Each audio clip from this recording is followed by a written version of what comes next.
Subscribe कीजिए unique engineering tips channel को और बेल आइकन को ज़रूर दबाएं सबसे पहले नोटिफिकेशन पाने के लिए। Hi guys, how are you? Welcome back to my YouTube channel Unique Engineering Tips. Hi guys, how are you? It's me Navid again. Welcome back to my YouTube channel unique engineering tips. 3 subject हमारे complete हो गए हैं, surveying, water supply and construction planning and management. तो अब हम irrigation को start करेंगे। इस लेक्चर में हम डिस्कस करेंगे कुछ इरिगेशन के इंट्रोडक्शन के बारे में। So let's start the video. First topic हमारे पास यहाँ पे आ जाता है इंट्रोडक्शन अबाउट इरिगेशन। तो सबसे पहले हम देखते हैं इरिगेशन होता क्या है। इरिगेशन का मतलब होता है कि artificial application of water to the crops is known as irrigation. तो जब भी हम क्रॉप्स को आर्टिफिशियली जो है पानी प्रोवाइड करते हैं तो that is known as irrigation. अब इरिगेशन इंडिया में ज़रूरत क्यों पड़ती है? अब देखो, इंडिया जो है एक क्या ट्रॉपिकल कंट्री है। यहाँ पे रेनफॉल जो होता है सिर्फ जून और सितंबर के बीच में ही होता है। तो बाकी मंथ्स में बारिश नहीं होती है। बारिश नहीं होगी तो क्रॉप्स की जो वाटर रिक्वायरमेंट है वो फुलफिल नहीं हो सकेगी। इसलिए हमें क्या करना पड़ता है, क्रॉप्स की वाटर को जो है उनको आर्टिफिशियली देना पड़ता है। तो that's the main reason why irrigation is necessary in India. So next हम इसमें देखते हैं कि इरिगेशन इंजीनियरिंग होता क्या है। इरिगेशन इंजीनियरिंग में हम क्या करते हैं कि planning, designing, construction and maintenance of various irrigation projects, that is dams, canals, reservoirs वगैरह एटसेट्रा। तो जो भी हमारे पास इरिगेशन प्रोजेक्ट्स हैं, जैसे डैम्स है, कैनाल्स हैं, रिजर्वायर्स वगैरह, इनको प्लान किया जाता है, डिजाइन किया जाता है, कंस्ट्रक्ट किया जाता है और मेंटेन किया जाता है। ये सब हम किस में स्टडी करते हैं? वो इरिगेशन इंजीनियरिंग में हम स्टडी करते हैं। उसके बाद हम देखते हैं कुछ अब इरिगेशन इंजीनियरिंग हमें किस किस बारे में इन्फॉर्मेशन देती है। It gives us information about construction of dams and reservoirs. Dams को कंस्ट्रक्ट करना, रिजर्वायर्स को कंस्ट्रक्ट करना, ये हमें सब इन्फॉर्मेशन देती है कौन? Irrigation engineering. Construction of canal systems आ गए हमारे पास, कंस्ट्रक्शन ऑफ हेडवर्क्स आ गए। ये सारे जो हम आगे डिटेल में पढ़ेंगे, यहाँ पे अभी सिर्फ इनका आइडिया है। Study and design of work in construction, drainage of waterlogged areas आ गए, उनमें मतलब वाटरलॉग्ड एरियाज से ड्रेनेज को कैसे करना है, generation of hydro electric power. तो ये सब हम किस में पढ़ते हैं? इरिगेशन इंजीनियरिंग में पढ़ते हैं। तो ये था बेसिक इंट्रोडक्शन अबाउट इरिगेशन की। इरिगेशन होता क्या है और इरिगेशन इंजीनियरिंग होती क्या है। उसके बाद नेक्स्ट इंपॉर्टेंट पॉइंट है, ये एग्जामिनेशन पॉइंट ऑफ व्यू से इंपॉर्टेंट एग्जांपल्स ऑफ इरिगेशन। अब कुछ इंपॉर्टेंट एग्जांपल्स है इरिगेशन से, ये इंपॉर्टेंट पॉइंट है एग्जामिनेशन पॉइंट ऑफ व्यू से दूं। पहला है कि water from Sutlej river is conveyed to the Thar desert of Rajasthan through the Indira Gandhi canal. कि जो थार डेजर्ट है राजस्थान, सतलुज रिवर से वहां से पानी उसको प्रोवाइड किया जाता है। अब जिसके थ्रू प्रोवाइड किया जाता है वो कौन सी कैनाल है? Indira Gandhi canal. Most important point है एग्जामिनेशन पॉइंट ऑफ व्यू से ये सारा। उसके बाद नेक्स्ट पॉइंट इसमें आ जाता है water from Narmada river is conveyed to the arid region of Saurashtra Gujarat and south Rajasthan through the Narmada canal. फिर नेक्स्ट पॉइंट ये बोलता है कि नर्मदा रिवर से पानी को जो है लिया जाता है कहाँ? गुजरात में लिया जाता है और साउथ राजस्थान में लिया जाता है। किसके जरिए लिया जाता है? Through the Narmada canal. ये दोनों इंपॉर्टेंट पॉइंट है एग्जामिनेशन पॉइंट ऑफ व्यू से। उसके बाद नेक्स्ट हम देखते हैं जो नेक्स्ट इंपॉर्टेंट पॉइंट है इसमें इंट्रोडक्शन में, history of development of irrigation in India. कि हमारे इंडिया में जो इरिगेशन की डेवलपमेंट है वो कैसे कैसे हुई, कॉन्सेप्ट जो है कैसे आया इरिगेशन का, वो हम यहाँ पे डिस्कस करते हैं। अब देखो, irrigation of crops is not a new thing to the people of India in 20th century. ये बोलता अगर हम देखेंगे पानी प्रोवाइड करना क्रॉप्स को, ये कोई नई चीज नहीं है खासकर के लोगों को। अगर हम 20th सेंचुरी में देखेंगे, प्रेजेंट सिनेरियो में अगर देखेंगे, India's agriculture was totally depend upon south west monsoon. अब इनिशियली एंशिएंट टाइम में अगर हम देखेंगे कि हमारे पास जो इंडिया का एग्रीकल्चर है वो टोटली किस पे डिपेंड था? साउथ वेस्ट मानसून पे डिपेंड थे। क्योंकि उस वक्त क्या था कि लोग कम थे, जो डिमांड जो थी क्रॉप्स की वो भी कम थी। सारे लोग जो अपनी अपनी जो क्रॉप रिक्वायरमेंट्स है वो खुद फुलफिल करते थे। तो डिमांड कम थी, लोग कम थी, पॉपुलेशन कम थी, तो उसकी वजह से जो है सारा का सारा जो क्रॉप रिक्वायरमेंट्स है जो है एग्रीकल्चर से फुलफिल हो जाती थी। लेकिन अगर अभी हम देखेंगे, अभी पॉपुलेशन बहुत ज्यादा है, तो खाली एग्रीकल्चर पे डिपेंड रहना बहुत मुश्किल है। और खाली आज भी हम एग्रीकल्चर पे ही डिपेंड है, ऐसी बात नहीं है। लेकिन उस वक्त जो है क्रॉप्स को आर्टिफिशियल वाटर रिक्वायरमेंट्स की जरूरत नहीं होती थी, क्योंकि वाटर रिक्वायरमेंट ऑफ क्रॉप्स जो थी वो रेनफॉल से फुलफिल हो जाती थी। लेकिन प्रेजेंट सिनेरियो में इतनी ज्यादा पॉपुलेशन के लिए इस चीज को खाली रेनफॉल से वाटर रिक्वायरमेंट ऑफ क्रॉप्स को फुलफिल करना ये चीज इम्पॉसिबल है। तो अब हम देखेंगे कि इंडिया में इरिगेशन का कॉन्सेप्ट कैसे कैसे आया और इसकी डेवलपमेंट कैसे कैसे हुई। तो एंशिएंट इंडिया में सारा का सारा जो है रेनफॉल पे ही डिपेंड था। फिर हम देखते हैं कि in ancient India it was done through dug wells, small tanks वगैरह एटसेट्रा। तो एंशिएंट इंडिया में जो इरिगेशन वगैरह होती थी, डग वेल्स होते, स्मॉल टैंक्स वगैरह, इनसे ही इरिगेशन वगैरह करते थे अगर कभी रिक्वायर्ड जरूरत होती। ऐसे आम खास जरूरत नहीं पड़ती थी उस टाइम में। उसके बाद बोलता है कि in 10th and 13th century various irrigation works were carried out in the Tamil Nadu and Andhra Pradesh, that is Veera Narayana tank and Anantha Raja Sagar. तो 10th और 13th सेंचुरी में कुछ इरिगेशन वर्क्स किए गए थे, कहाँ कहाँ, तमिलनाडु और आंध्र प्रदेश में। और जो वो इरिगेशन वर्क्स थे वो कौन कौन से थे, वीरा नारायण टैंक और अनंत राजा सागर। ये कुछ इंपॉर्टेंट इरिगेशन प्रोजेक्ट्स थे जो 13th और 10th सेंचुरी में बनाए गए थे। उसके बाद ड्यूरिंग मुगल पीरियड अगर हम देखेंगे, मुगल पीरियड हमारे पास इंडिया में कहाँ से कहाँ तक रहा, 14 से लेकर 18 सेंचुरी के बीच में रहा। Western Yamuna canal was constructed by Firoz Shah Tughlaq in 1355 से 56 के बीच में। फिरोज शाह तुगलक था, उसने वेस्टर्न यमुना कैनाल को कंस्ट्रक्ट किया था 1355 से 1356 के बीच में। In the year 1568 same canal was renovated by emperor Akbar.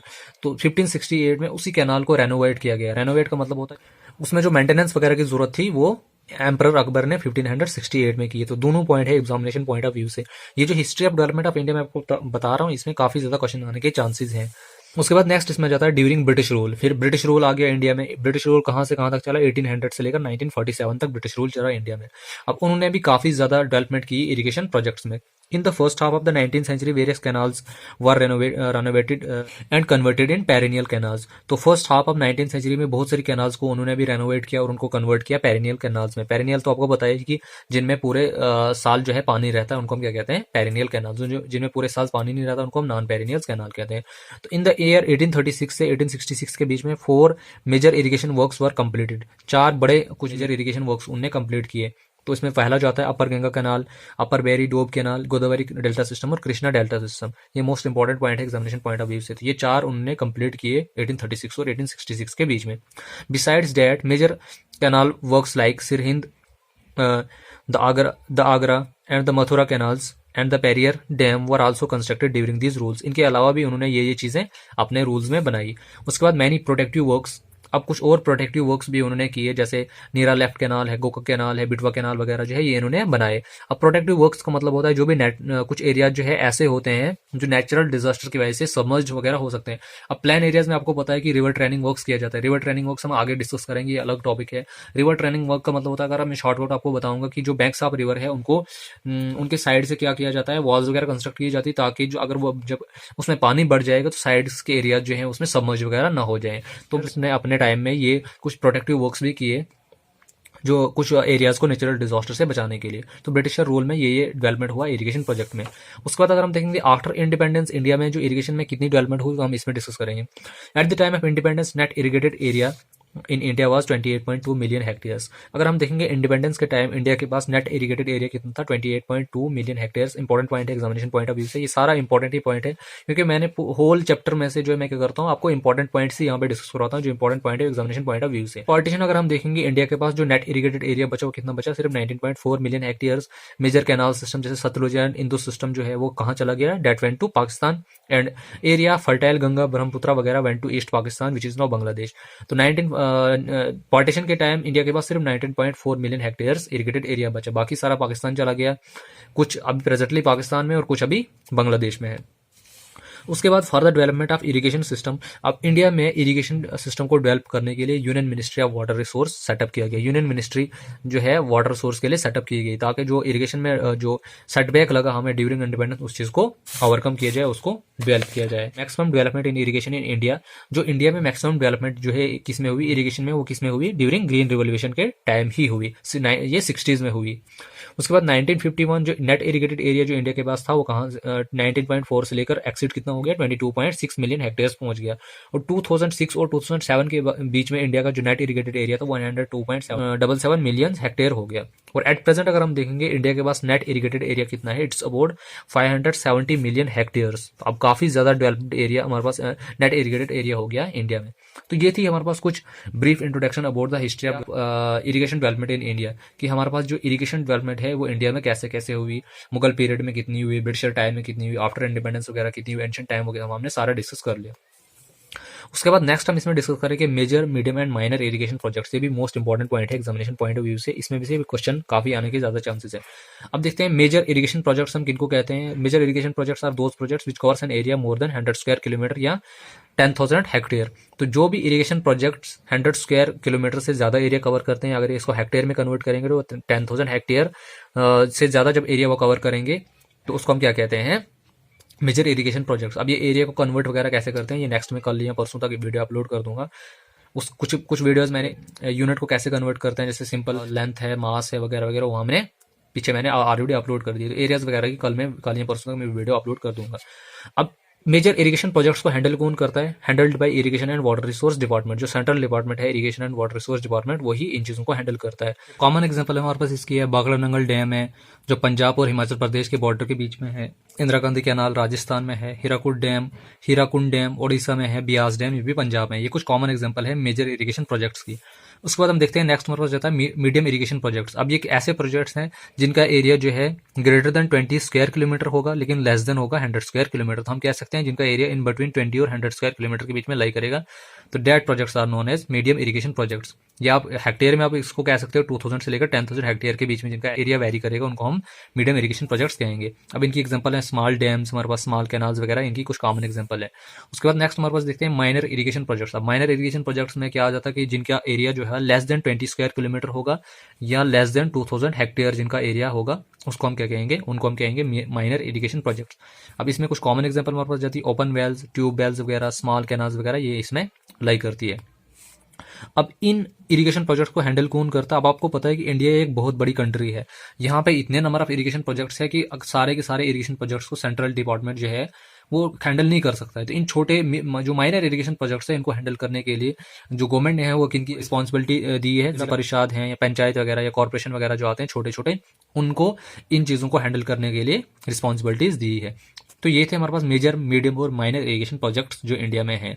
उसके बाद नेक्स्ट देखते हैं, ये मोस्ट इंपॉर्टेंट पॉइंट है एग्जामिनेशन पॉइंट ऑफ व्यू से।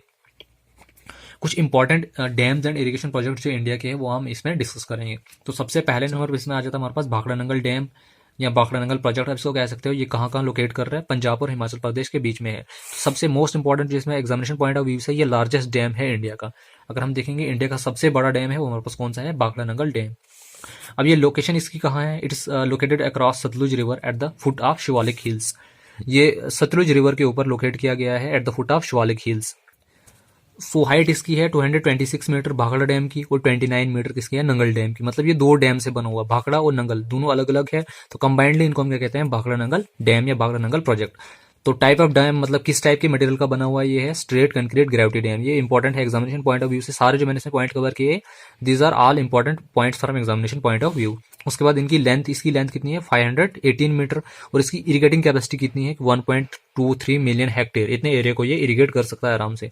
पावर कैपेसिटी इसकी कितनी है? लेफ्ट बैंक की जो पावर कैपेसिटी है वो 5 यूनिट्स ऑफ 90,000 किलोवाट है ईच, और राइट बैंक की हमारे पास है 5 यूनिट्स ऑफ 1,20,000 किलोवाट ईच। तो ये हमारे पास भाखड़ा नंगल डैम आ गया, भाखड़ा नंगल प्रोजेक्ट भी आप इसको कह सकते हो। दूसरा हमारे पास जाता है हीराकुंड डैम, ओडिशा में है, और ये इंडिया का लॉन्गेस्ट डैम है। It is the longest dam of India. जैसे ये लार्जेस्ट डैम था इंडिया का, और ये लॉन्गेस्ट डैम है इंडिया का। उसके बाद ये लोकेशन, अब इसकी लोकेशन क्या है? It is located across Mahanadi river 9.7 kilometre from Sambalpur railway station से। अगर हम देखेंगे ये कितना दूर है? 9.7 किलोमीटर।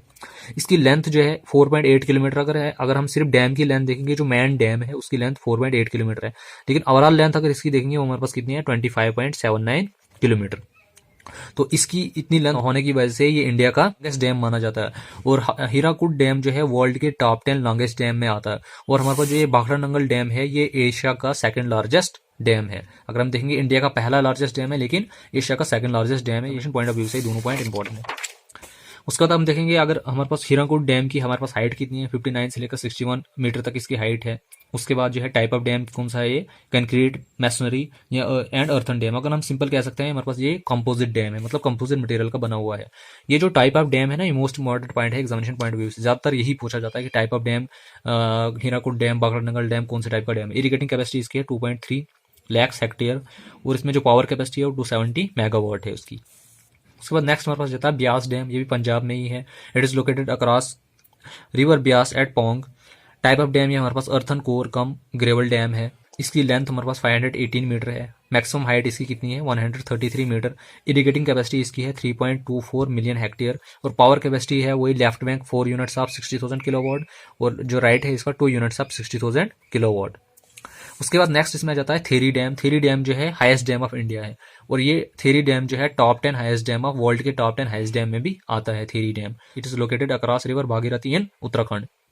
उसके बाद टाइप ऑफ डैम कौन सा है? रॉकफिल डैम है। हाइट ऑफ डैम कितनी है 260.5 मीटर। अगर आप इसको फीट में देखोगे तो 854.44 फीट इसकी हाइट है, तभी जो है ये इंडिया का हाईएस्ट डैम है। उसके बाद लेंथ जो है इस डैम की हमारे पास कितनी है 575 मीटर। रिजर्वायर कैपेसिटी इसमें कितनी है, मतलब इतना पानी जो है ये आराम से स्टोर कर सकता है। 21 लाख एकड़ फीट जो है ये आराम से इतना पानी स्टोर कर सकता है। कैपेसिटी इंस्टॉल्ड, लेकिन अभी कैपेसिटी इंस्टॉल्ड इसमें कितनी है 1000 मेगावाट है। उसके बाद लास्ट टाइप ऑफ डैम जो है, जो major irrigation projects in India में आता है हमारे पास है नागार्जुना सागर डैम। ये भी इंडिया का लार्जेस्ट डैम है, लेकिन इंडिया का लार्जेस्ट मैशनरी डैम है। अब देखो हमारे पास जो भाखड़ा नंगल डैम था ये इंडिया का लार्जेस्ट डैम था, लेकिन कौन सा, कंक्रीट ग्रेविटी डैम।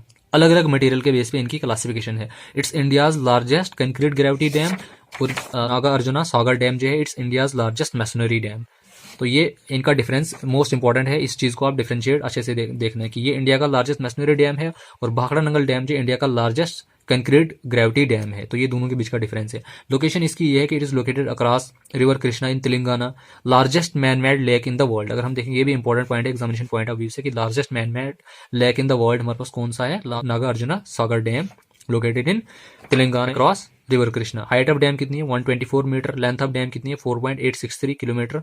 ये ओवरऑल लेंथ है इसकी। अब देखो, अब आप ये बोलोगे कि हमारे पास जो हीराकुड डैम की 4.8 किलोमीटर इससे ज्यादा, लेकिन इसकी ओवरऑल लेंथ 25.79 किलोमीटर। ये सिर्फ मैन डैम की लेंथ जो है इतनी थी, ओवरऑल लेंथ इसकी 25.79 किलोमीटर है।